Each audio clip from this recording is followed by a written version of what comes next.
Hi everybody, welcome back to the studio. Hope you're all well. Today we're going to continue working on the portrait by Henry Liverseege of Mrs. Calvert. Last week we learned a little bit about his history and his life, and we started the cleaning process. So today we're going to pick up where we left off, and we are going to continue cleaning the face. So let's get to it.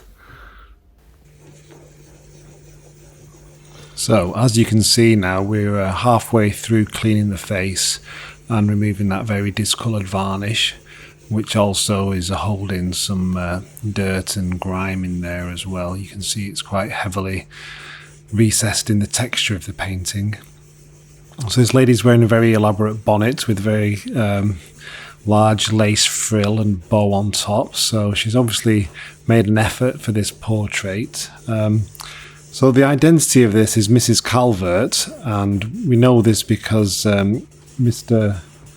Liverseege was friends with Michael Pease Calvert, who was just 2 years older than the artist, and they were both closely associated together.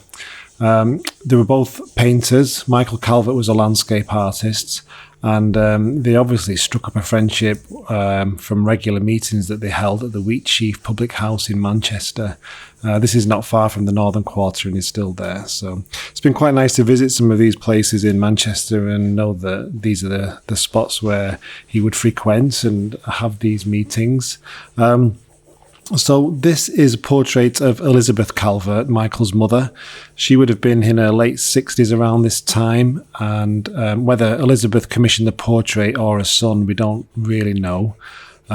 It was clearly in Michael's possession in 1857, and this was still the case in 1868 when it was exhibited at the National Exhibition of Works of Art held in Leeds. The lender is incorrectly named as Michael S. Calvert. It's presumed that it remained in his possession until his death in 1875. After then, we're not sure exactly where it goes, but the label on the back was of a Crisp and Holloway, and that was a furnishing and general store. And then it kind of goes to another person, Mr. Monroe Higgs, and we've been able to find out that he had a very distinguished military career, but we don't know why he would have possessed this portrait. So that's where we kind of end up, where my client actually acquired the picture. So the varnish, I probably attack this in two ways. The first pass will be just to soften that varnish and let it kind of begin to melt away. And then I'll revisit an area and then just take the bulk of that off again. So you can see in some areas where the varnish is quite thick around her eye socket, it's quite stubborn. So that might just need a little bit of a tweak. The mixture might need strengthening somewhat just to make sure that comes off as well. But the paint layer is pretty solid. There may be some little bits of retouching on there, and where things have been, there's a little bit of blistering on her chin. But for the most part, the portrait is in real good condition.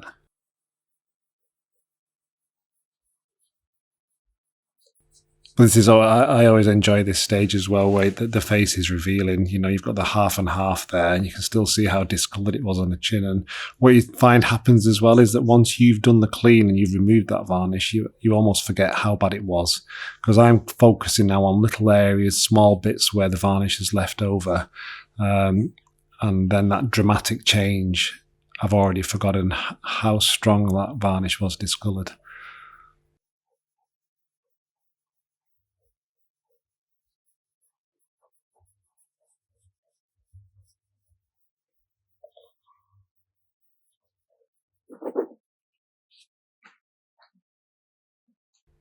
So Michael Calvert and Henry Liverseege were quite good friends, and Michael Calvert was one of the first visitors to Liverseege's home on the morning after his death.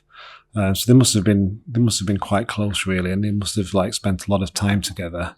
And I get the impression that maybe this portrait was commissioned to help Henry out. Maybe Michael asked his mother if she wanted to sit for him, just to kind of give him a bit of practice. Maybe there's a payment involved, but certainly the scale of the canvas and the actual formal sitting, it looks to me that it would have been a commission, but I think it was probably to help out Henry and give him something to use as a bit of a calling card or an example of what he could actually achieve. So again, round the chin area, we've got some beautiful tones coming through now. We've got the bit of the rosy complexion of her cheeks. And I especially like this cool blue skin tone that's around the bottom of her mouth and around her forehead. There's a real coolness to it, which gives a real nice sense of reality too. I'm going to just leave that there for the moment. It's quite a nice day out there, so I'm going to take you on a little trip.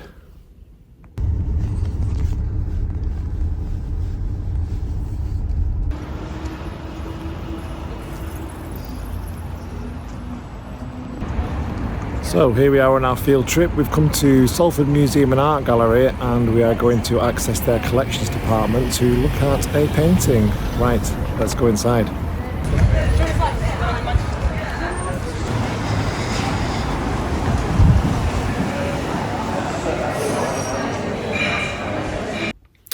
Okay, so here we are at Salford Museum and Art Gallery, who have very kindly allowed us access into their extensive storerooms.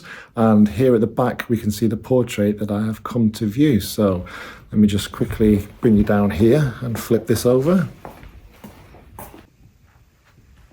So as you can see, it's in great condition for its age, painted by William Bradley, who we think was a friend of Henry Liverseege. He must have been quite well acquainted to him to actually paint him.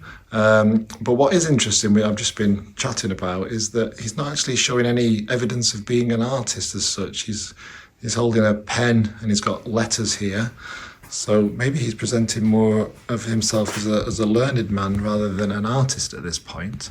But you can see he's very young here.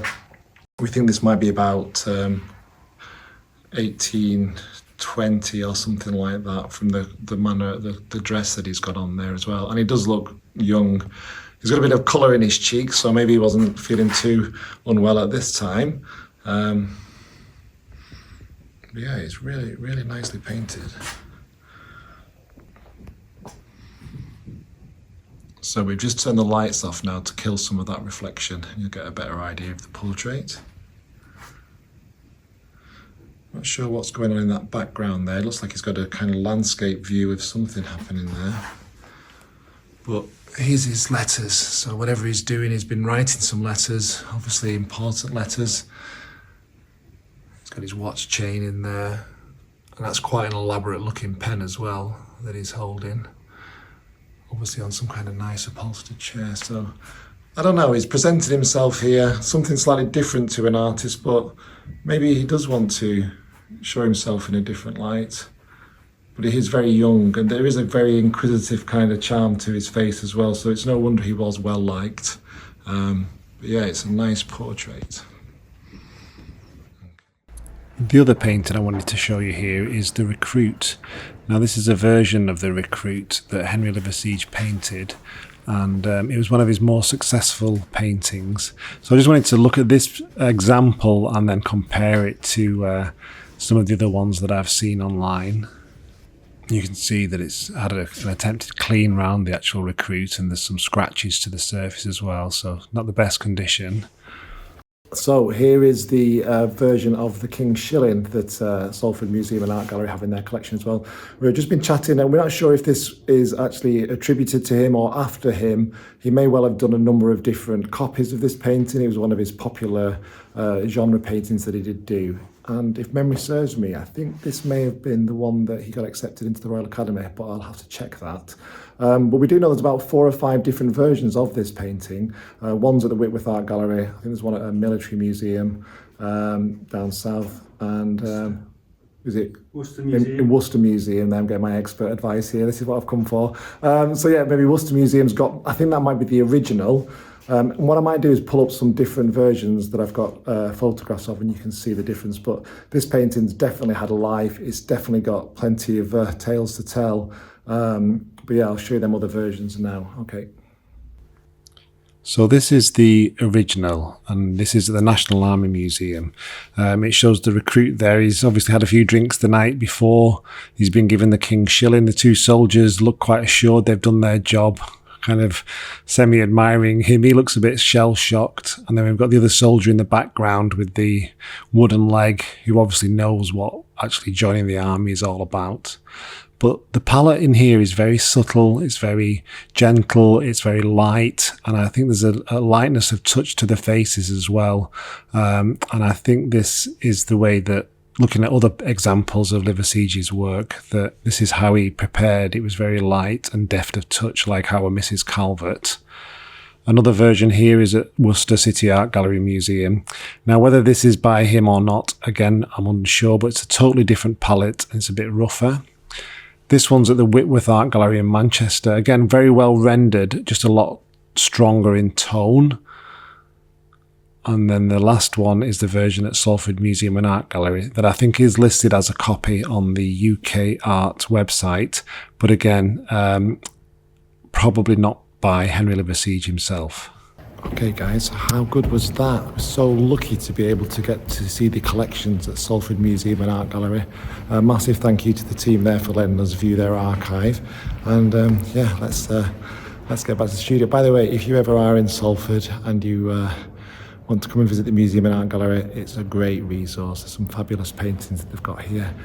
Yeah, thoroughly recommended it. And the team here are brilliant as well, so thanks Salford.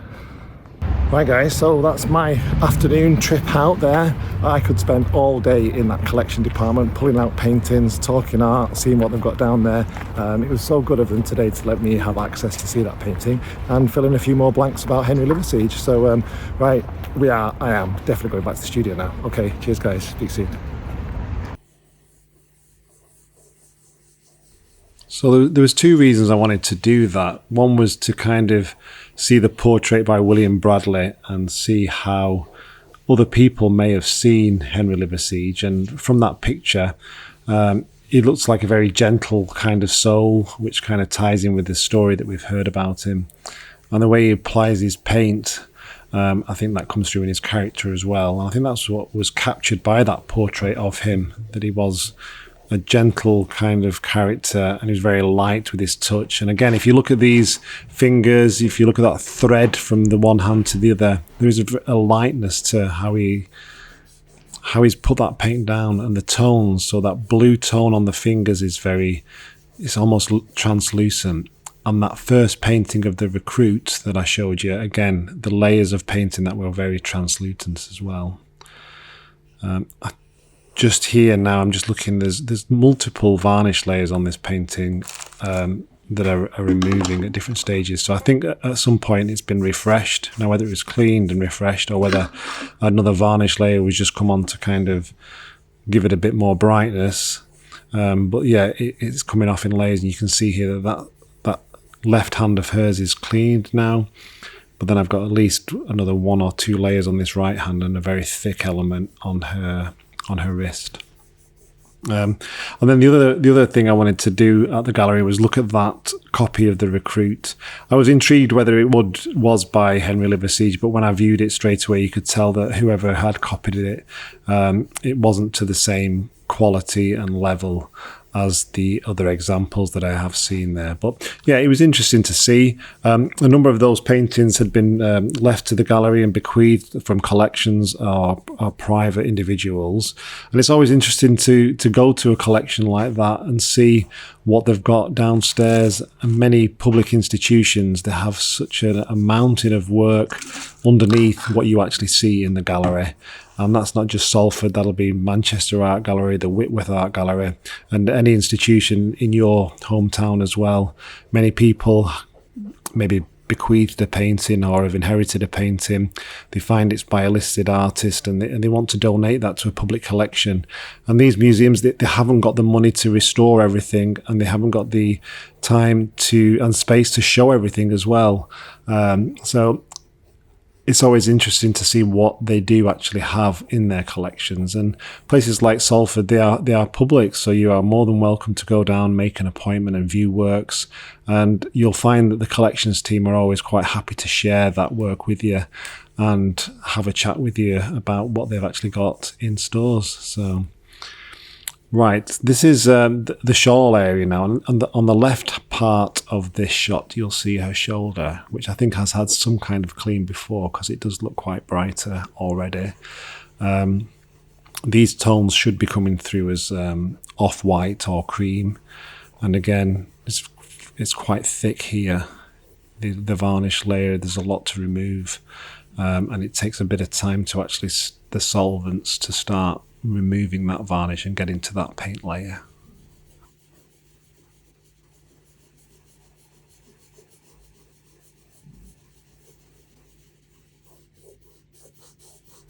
So as you work across the painting, you're continually learning. So every single one's different, and you start realizing which layer you're actually cleaning and what's removing and what's working. So as you've learned from, say, the hands there on the right hand side, you can then reapply that knowledge, maybe adjust your solution, and then that'll give you more confidence as you're working across the rest of the painting.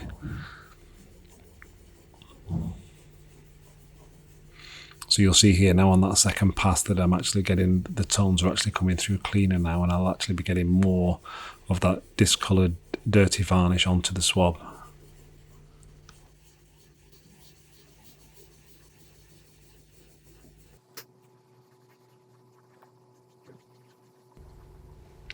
Sometimes a clean can be really time consuming if there's multiple layers on there, and you've got to be careful what you're actually removing. So this part of her outfit, I don't think had been touched before, whereas her shoulder, I think had a bit of a clean on there because it looked brighter.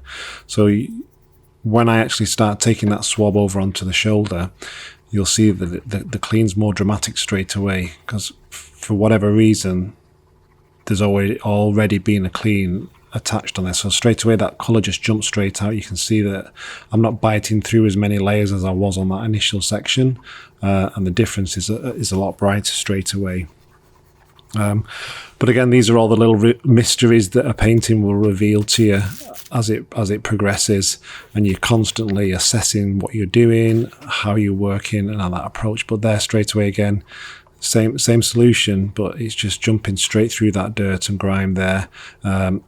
And I think that's what's happened there. I think at some point that varnish has been removed from that section, and that's why the clean is so much brighter, so much quicker.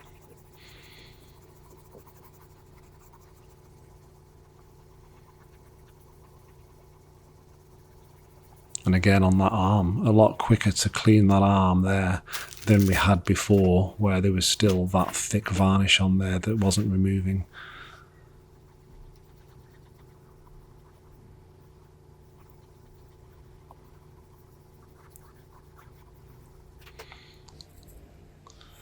So then on the background as well now, this is going to be very sticky, dark. You can see straight away the swab's probably been rotated twice there, and you can already see the thick discoloured varnish that's coming off there, and on the chair in the background as well. So that swab's been active for less than, I don't know, 10 seconds, 20 seconds, and you can already see the colour that's removing.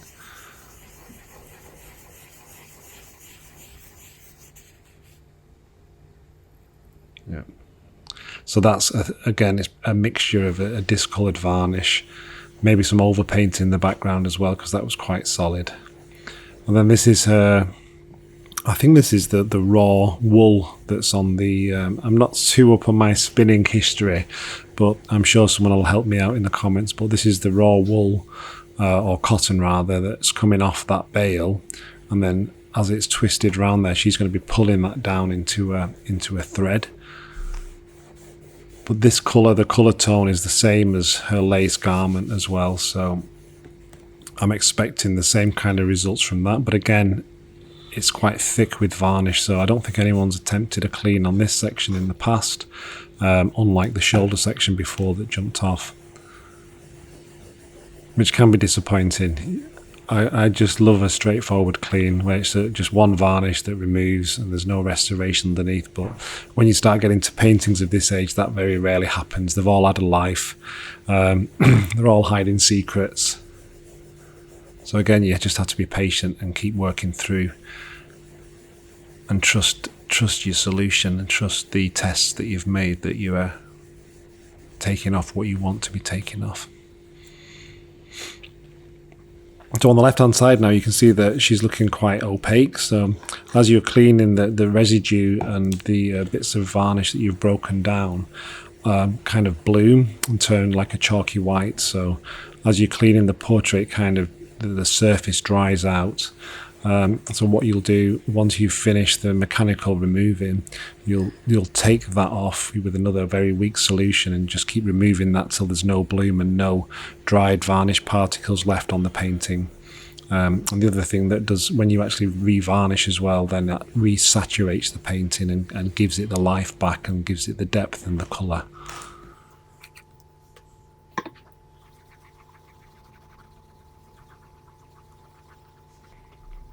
So this bottom section of the painting is quite nice. When it first arrived, it's very, very dark. You couldn't really see an awful lot of what was going on there. But through the cleaning, you can see here we've got this kind of cup or chalice with something in. I presume this was to moisten her hands as she was working the cotton through to make it into thread. And then we've got the cotton bob in there that's set up on the wheel.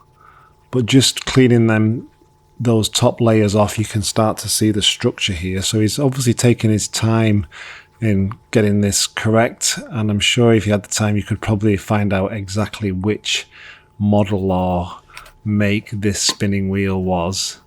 But yeah, sometimes in a portrait like this you're expecting just a dark background, so it's really nice when you actually get a prop or you get something that actually does reveal. There's little bits of shine and highlights on that wheel at the bottom there, and a little bit on the cotton bobbin too. So that was a really nice part to expose and actually clean through to reveal something else that's telling a bit of a story. So I don't know an awful lot about Mrs. Calvert, but I'm sure there is connections to the mills of Manchester, and to have a portrait commissioned, she would have had to pay quite a bit for this, even though it was probably a favour. But yeah, there's obviously a connection there to how the family is making its money. See some bits of damage there that I'll be filling and restoring as well as we go along.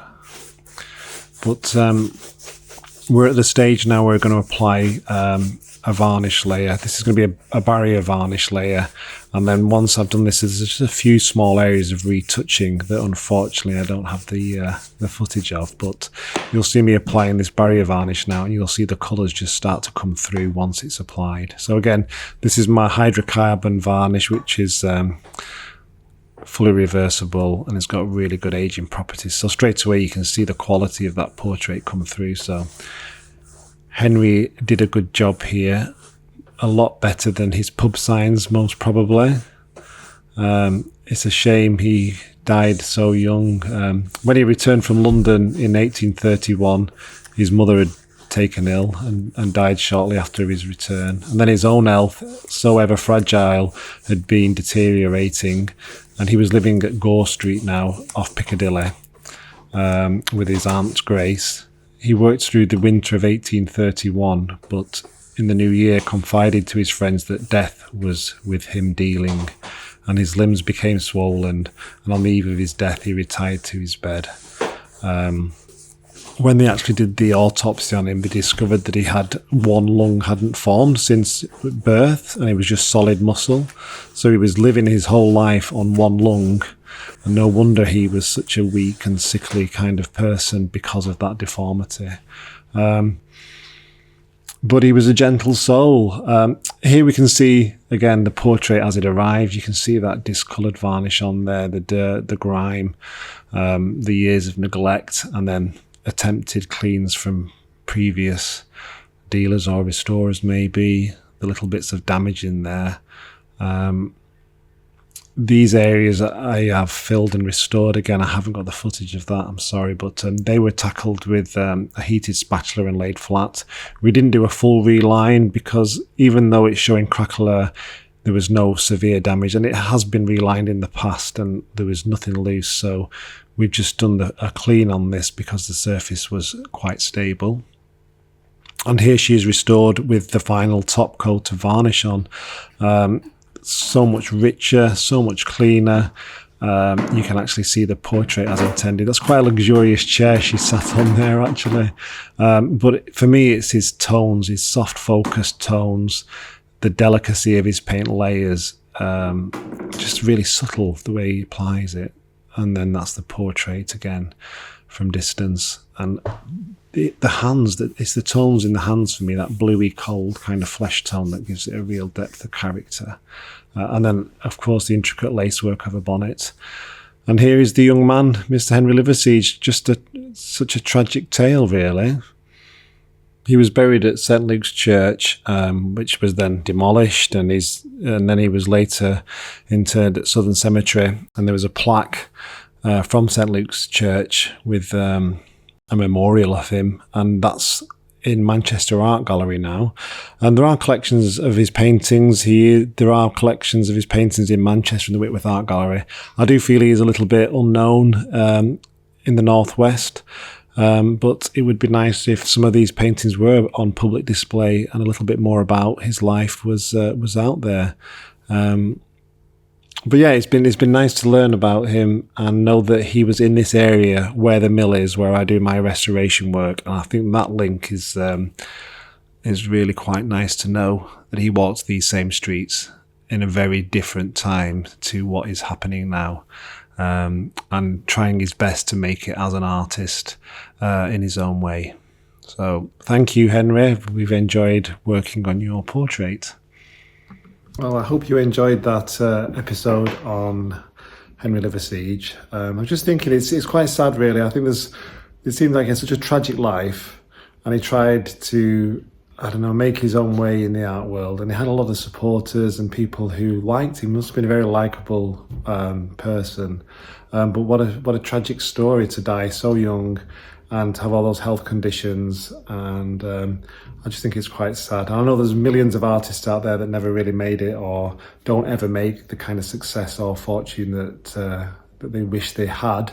But I think just something about his story, he's so delicate the way he painted, such a delicate hand, his brush strokes and the way he tackled his subjects. And even in his genre painting, the ones that I've shown you, there's a real lightness and deftness to his touch. So hopefully I've sparked a little bit of interest on Henry Liverseege, one of Manchester's famous artists, but probably forgotten artists.